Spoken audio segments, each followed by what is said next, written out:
What if I told you there is a kingdom in Orlando, Florida, that's not about castles, not focused so much on attractions, and actually about details important to our Earth?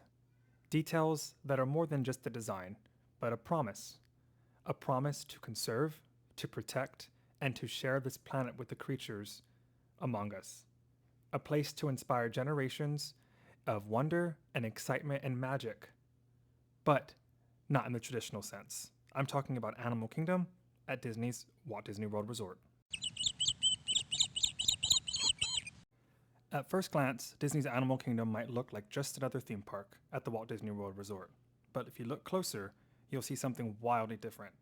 Disney even created a marketing campaign around this concept in the early 2000s with the term not a zoo, as in not a zoo.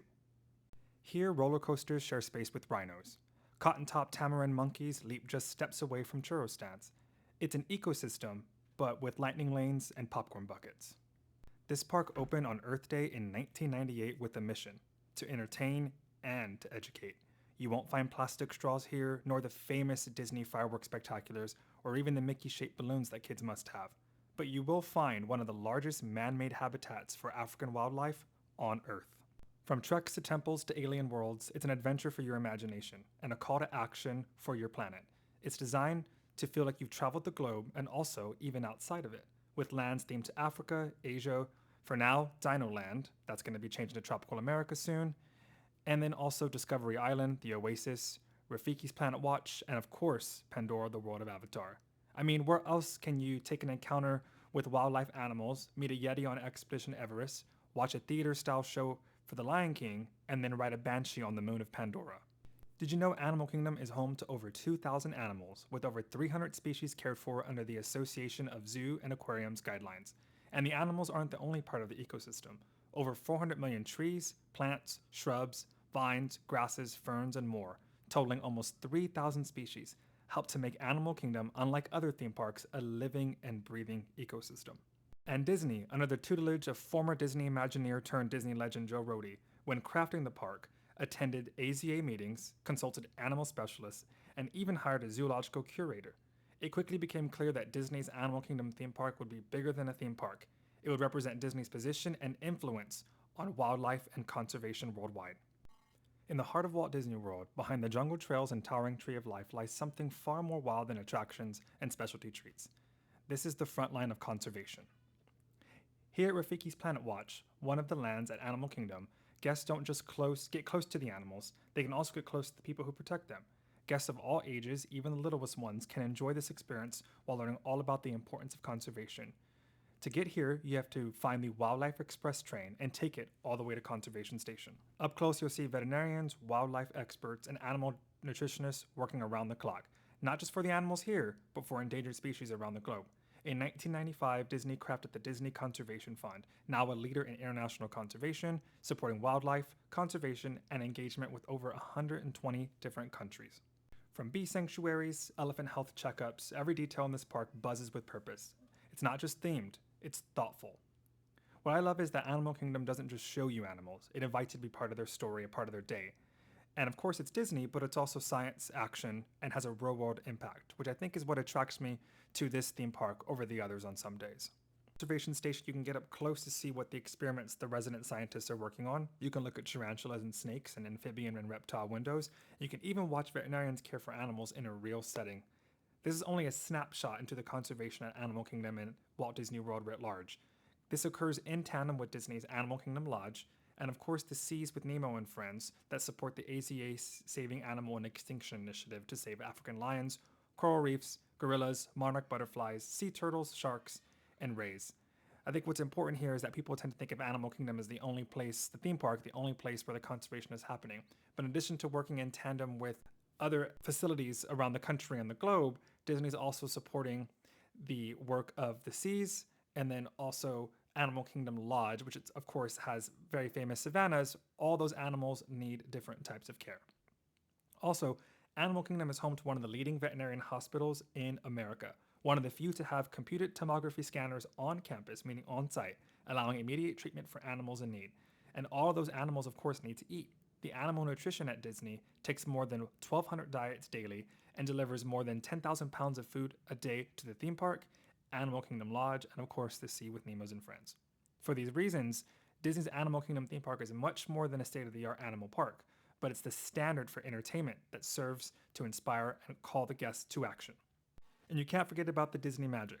Don't forget that when you're at Animal Kingdom, in addition to learning about all these conservation efforts, you can also learn how to draw your favorite Disney character completely free, well, include it with your ticket, at the animation experience at Conservation Station. Check for start times throughout the day on the Disney website, and account for about 25 minutes for this experience. If you travel with little ones like me, don't fret. They offer coloring pages for them to also have fun. Unlike traditional zoos, you can get up close and personal with these exotic animals on Kilimanjaro Safaris, an attraction.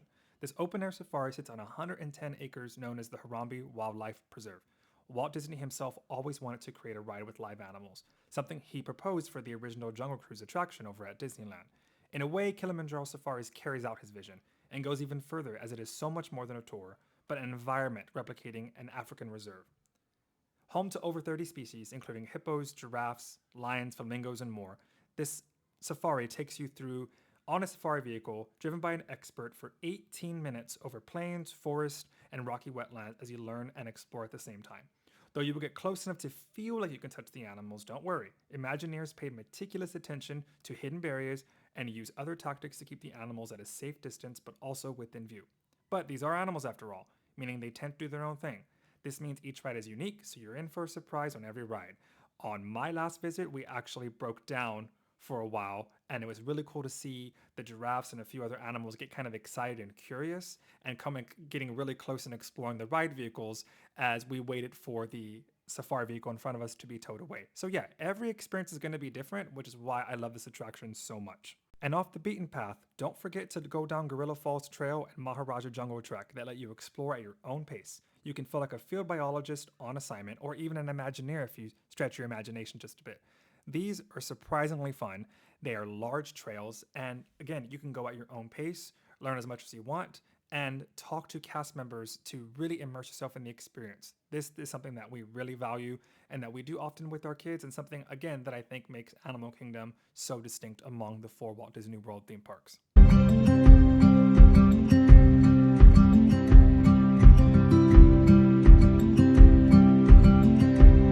Every leaf, every footprint, every vine-covered wall at Animal Kingdom is telling a story. The park icon, the Tree of Life, isn't just a symbol. It's actually sort of a living mural. Artists spent over 18 months sculpting creatures from around the world into its roots and branches, from ants all the way up to whales.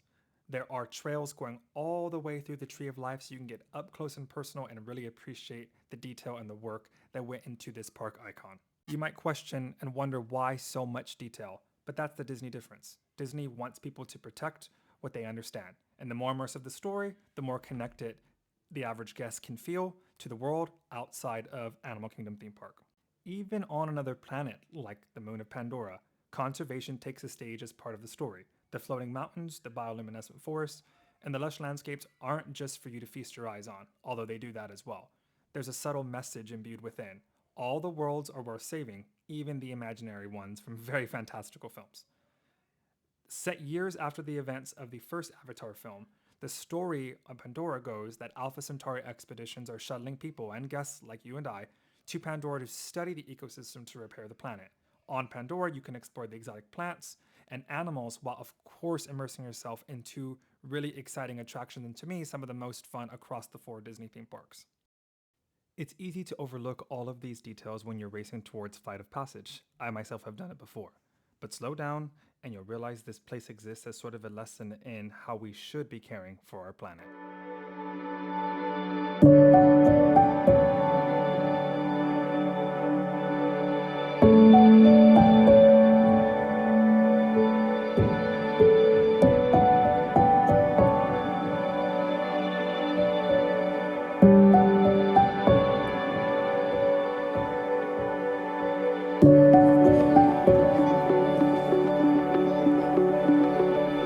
Alright, I hope you enjoyed today's video.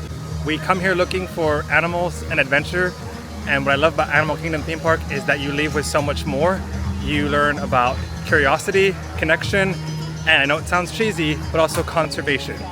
If you like this video, please let me know in the comments and consider subscribing, and I will see you next time.